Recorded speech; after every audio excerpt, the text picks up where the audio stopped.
జై భవాని, అందరికి నమస్కారం అండి. నాటుకోడి కర్రీ చేశానండి ఇంట్లో. నేను పీస్ మట్టి మెత్తగా ఉడికిద్దండి, కుక్కర్లో కూడా పెట్టను. వండే విధానం చూపిస్తాను చూడండి.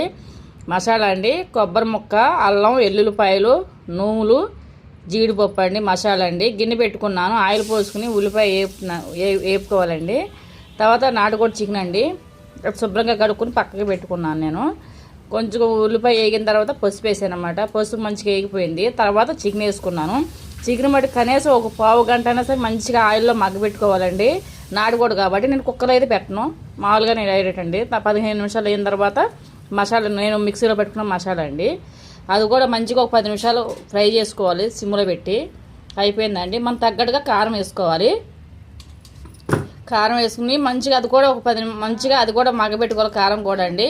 టమాటా ముందే వేయలేదు, తర్వాత కారం వేసిన తర్వాత వేసానమాట. తగినంత ఉప్పు, గరం మసాలా, అది కూడా 10 నిమిషాలు ఉంచిన తర్వాత వాటర్ అండి మనం తగ్గట్టుగా.